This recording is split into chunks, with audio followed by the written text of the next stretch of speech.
Good morning to all of you. Myself Bhushan sir from West Champaran Bihar. मैं उम्मीद करता हूँ कि आप लोग बिल्कुल अच्छे होंगे, स्वस्थ होंगे, तंदुरुस्त होंगे। मैं भी आप लोगों के बीच बिल्कुल अच्छा हूँ, स्वस्थ हूँ और तंदुरुस्त हूँ। मैं आज मॉडर्न हिस्ट्री का पार्ट 22 लेकर आया हूँ, जो कि जो अधिवेशन टॉपिक जो चल रहा था, आज ये 22वां पार्ट में ख़त्म हो जाएगा। ठीक, इसको थोड़ा हम लोग समझने का प्रयास करेंगे। इसको पहले ही हमने लिख दिया है ताकि हम लोग को लंबा वीडियो ना हो।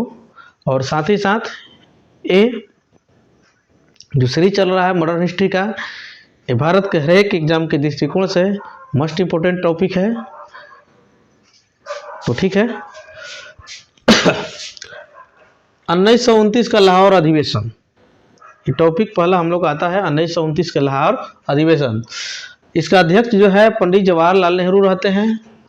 इसी अधिवेशन में सबसे पहले पूर्ण स्वराज का घोषणा किया जाता है। इसी सम्मेलन में रावी नदी है, इसी के तट पर जवाहरलाल नेहरू जाते हैं और सबसे पहले तिरंगा झंडा वहाँ पे क्या करते हैं, फहरा देते हैं। उसके बाद से आता है, इसी अधिवेशन में यह निर्णय लिया जाता है कि प्रत्येक 26 जनवरी को स्वतंत्रता दिवस मनाया जाएगा तथा इसी प्रकार प्रथम स्वतंत्रता दिवस 26 जनवरी 1930 को सबसे पहले मनाया गया। ठीक, तथा सविनय अवज्ञा को आंदोलन को चलाने का निर्णय लिया गया। ठीक, उसके बाद से 1931 का कराची अधिवेशन आता है। इसका अध्यक्ष जो है सरदार पटेल होते हैं। इसी अधिवेशन में कांग्रेस के मंच से मूल अधिकार का मांग किया गया।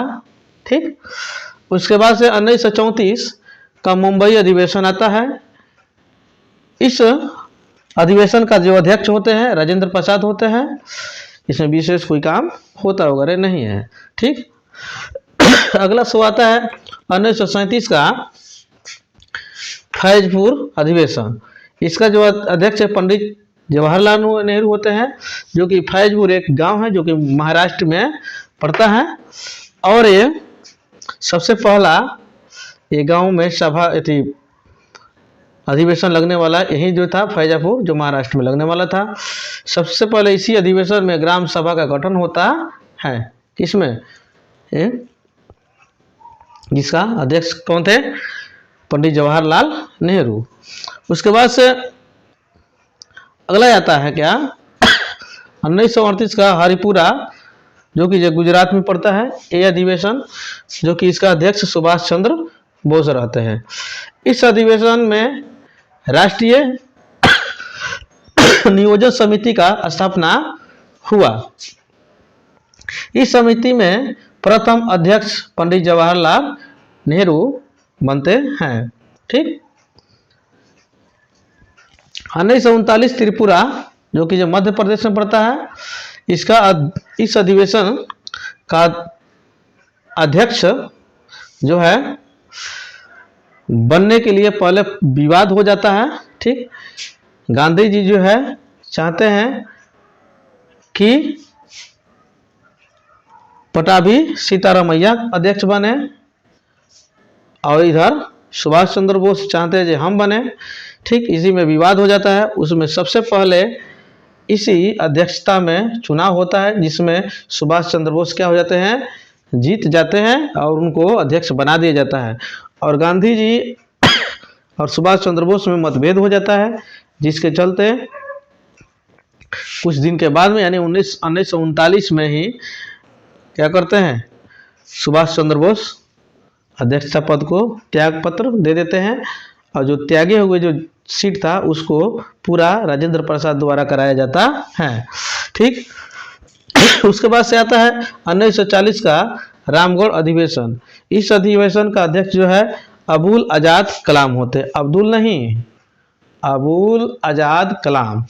ये सबसे लंबा पीरियड इसी अधिवेशन का चलता है, जो कि 1940 से 1946 6 बरस ये चलता है।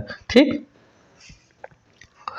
अब देखिए उसके बाद से क्या होता है, स्वतंत्रता के बाद 1969 में कांग्रेस के विभाजन हो जाता है। तो ये हमारा ये लेक्चर रहा। मैं उम्मीद करता हूँ आप लोगों को बिल्कुल अच्छा समझ में आ गया होगा। आज तबीयत भी मेरा ख़राब है और आप इसे स्क्रीनशॉट मार कर या वीडियो को पॉज करके आप अपने हाथों से नोट्स बनाते जाइएगा, ताकि ये बहुत मस्ट इम्पोर्टेंट ये सीरीज चल रहा है, भारत के हर एक एग्ज़ाम के लिए मस्ट इम्पोर्टेंट है।